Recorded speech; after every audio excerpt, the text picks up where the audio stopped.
Hey guys, JHoyt here. Before this video gets started, we're still continuing the push. I keep telling you guys every single video that most of you guys, or a vast majority of you guys that watch my videos, are not even subscribed. So if you're enjoying what you're watching, or if you like my content, go down below. Make sure to go down below, hit subscribe, turn on those post notifications so you never miss an upload. And don't forget, you can always change your mind later. But it's been a while since we've been on our Detroit franchise mode series. Here we are with episode 16.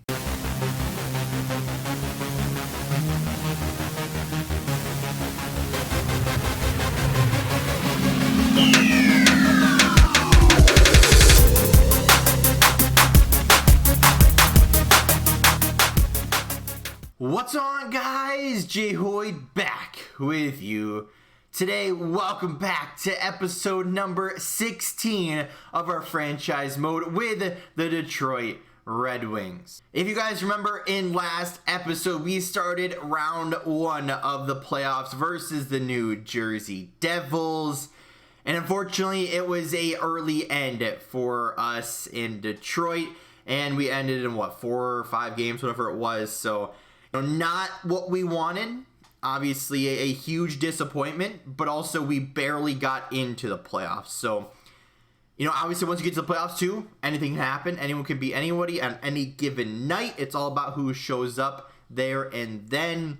But going into this offseason, right, we have a lot to do, right? We have a good young core. We have definitely some improvements to make, and we need some inconsistent players to either step up, or you're going to get traded for something or something that can be consistent. So that's where we're going to start today's video. We're going to start actually at the retirements. We didn't win any trophies other than the Calder Cup for, I believe it's the 3rd year in a row. So obviously something's going right down there in the AHL.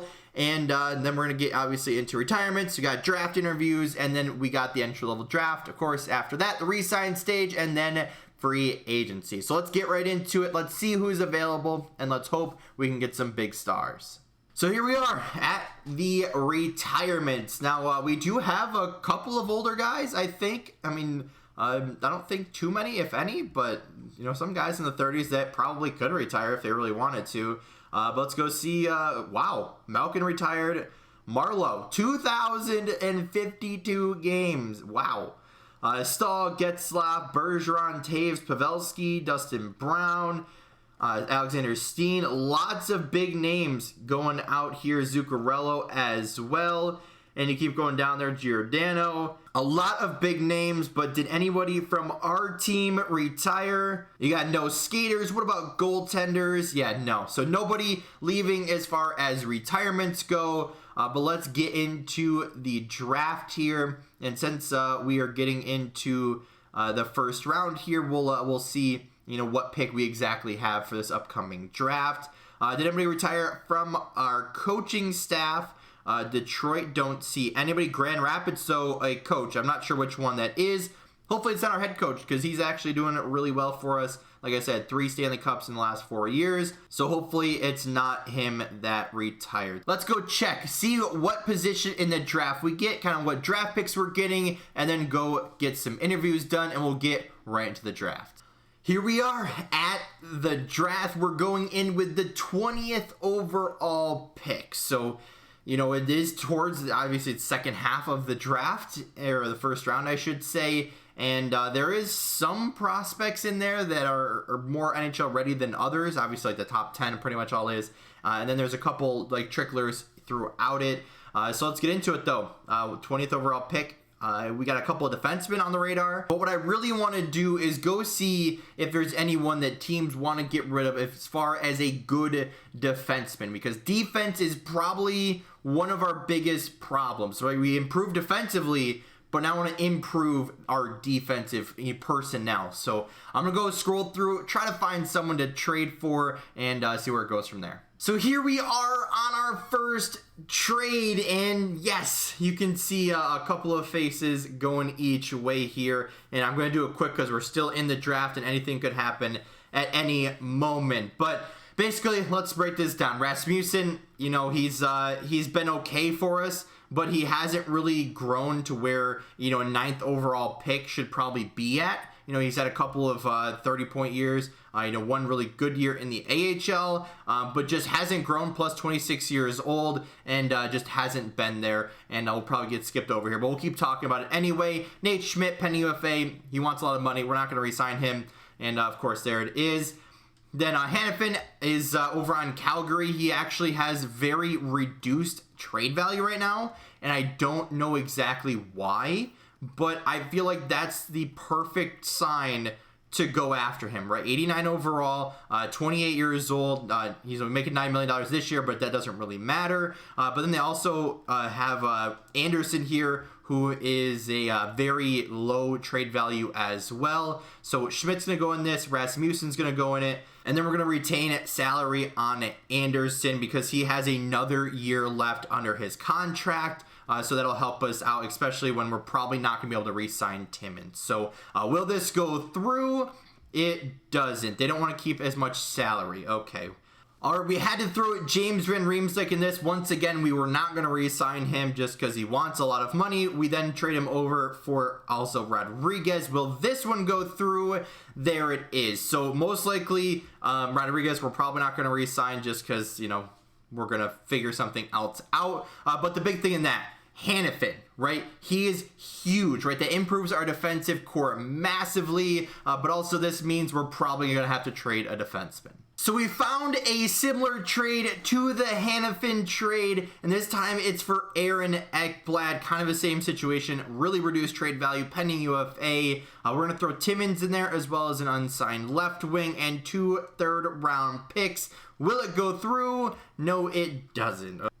There it is, 2 fourth-round picks, a second-round pick, that prospect, and Timmins to Florida in exchange for Aaron Ekblad. So we acquired 2 top-quality right-hand defensemen, and we're going to have to make a couple decisions upcoming here as far as our squad for next year, but we still have our draft pick to get forward to. Let's go figure out who this young player is going to be. We made our draft pick, and unfortunately it wasn't necessarily a huge one, but a center power forward, had some pretty good grades along the board there, but 65 overall, top 6 medium potential there, but it kind of goes along with the rest of the picks that are around this area. But let's go take a look at the front of the draft here. So I'd say a handful of high 90s. That'd be an incredible draft. High 70s overalls, but then it kind of goes right down there. This is one of the guys we were actually scouting. Henton in here.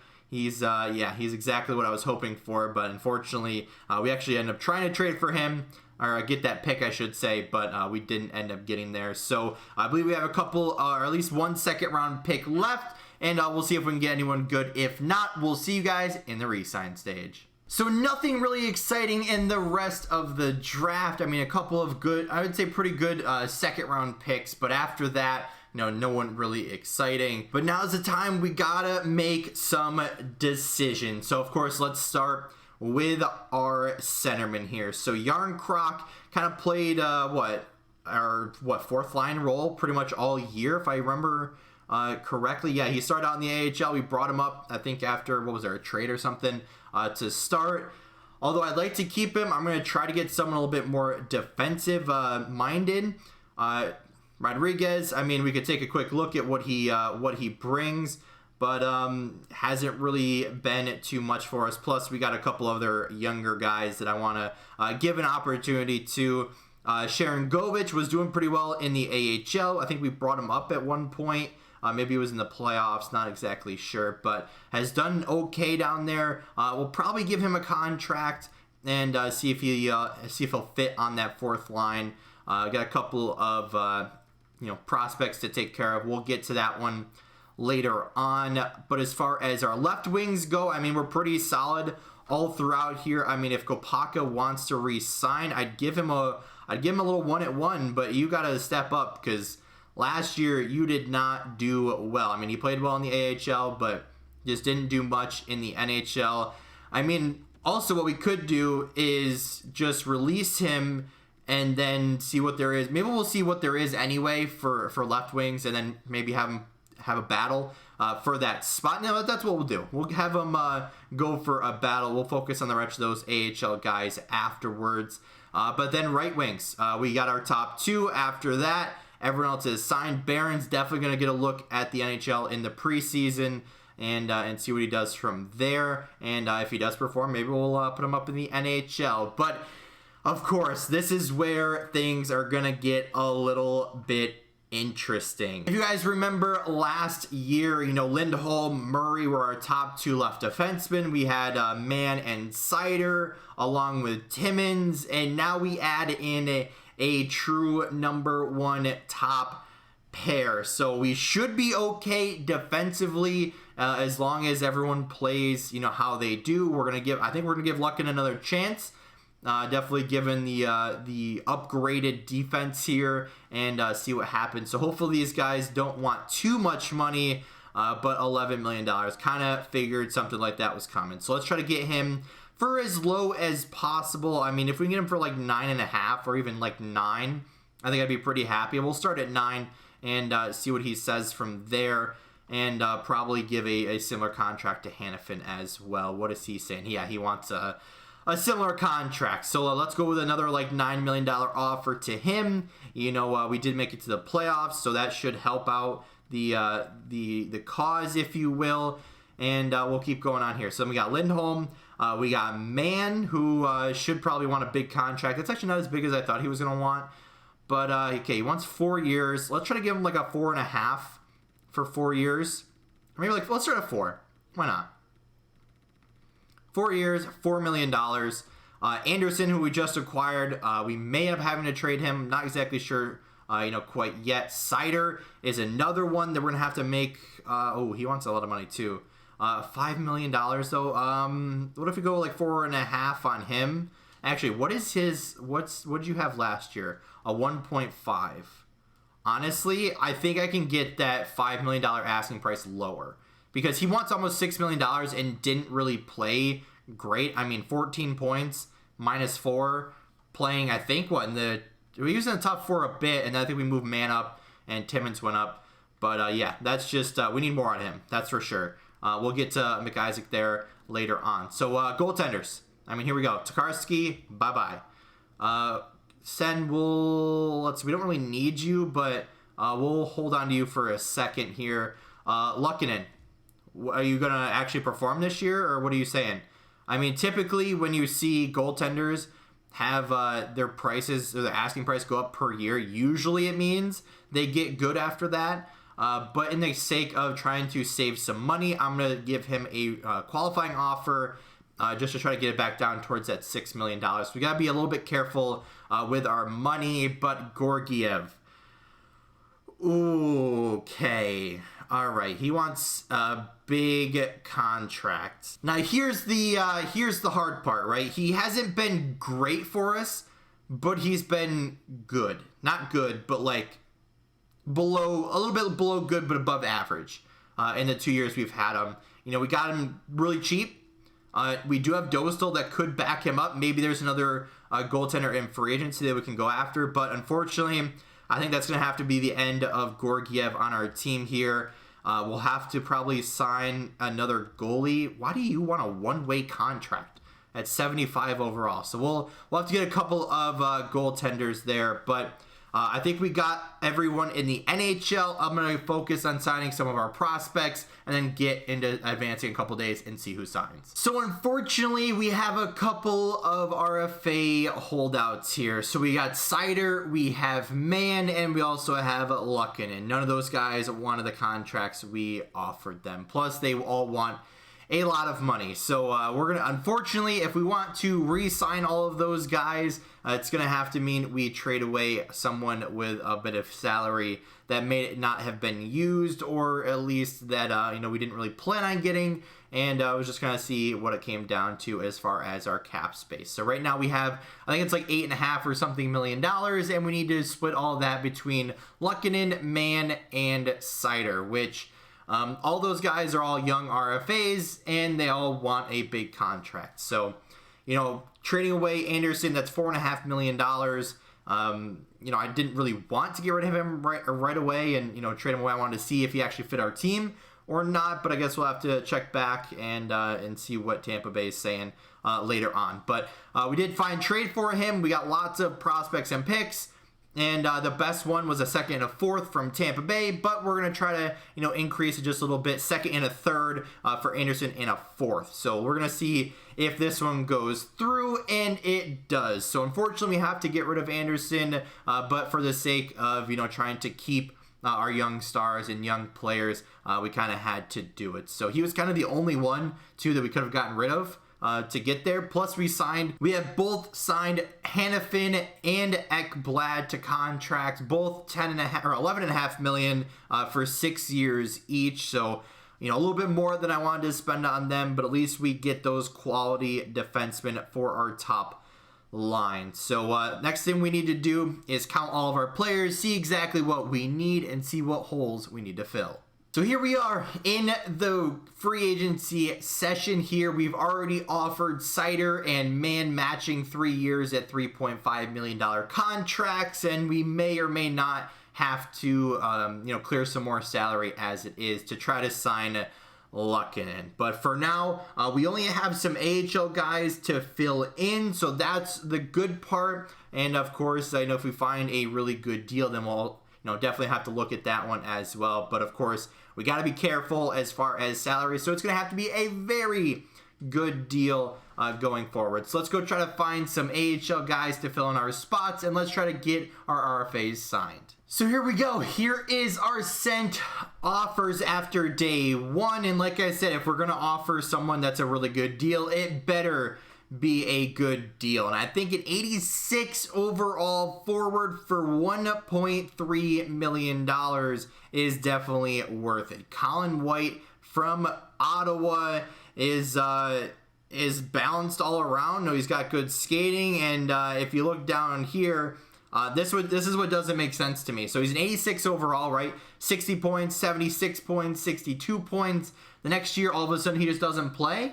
Really, and then has 6 points in 14 games. That doesn't really make sense to me, as we look at it. But hey, we're going to try to get that good deal. Mann and Seider, like I said, matching 3 years at 3.5. So we offered some AHL guys, and then we offered Nedeljkovic.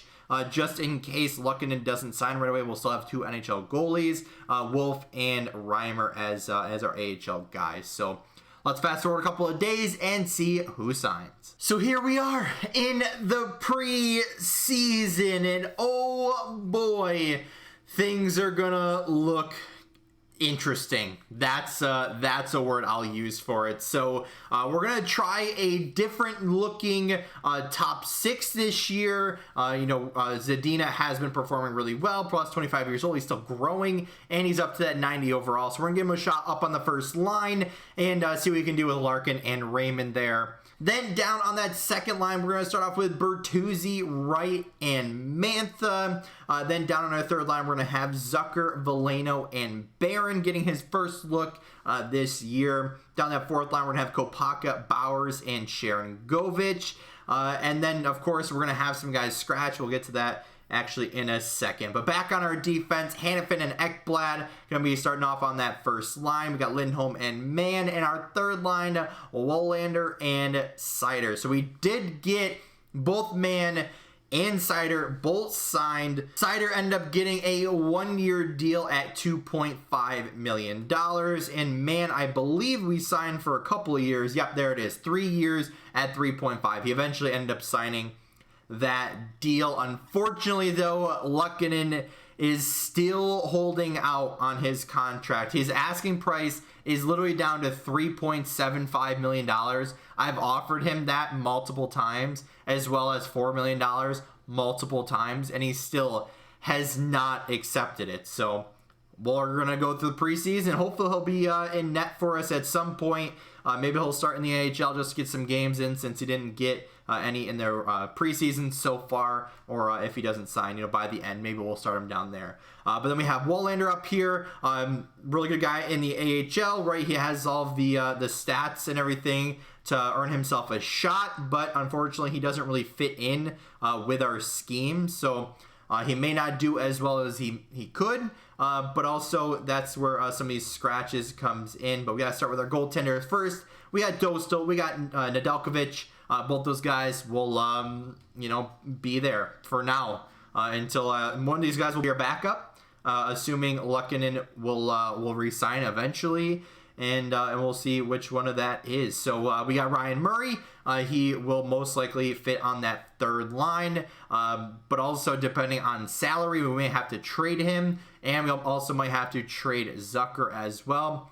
Nothing confirmed yet, but just something that may happen in next episode. Kempe, obviously a huge player for us last year. We're going to give him, some of the preseason off to allow some of these younger guys or guys that are looking for a spot to try to earn that spot. Sam Steele, he definitely performed good enough to compete with us and to stay on our squad. So he'll most likely be our third line centerman going forward. And, obviously depending on who wins what battle will determine our lines going forward.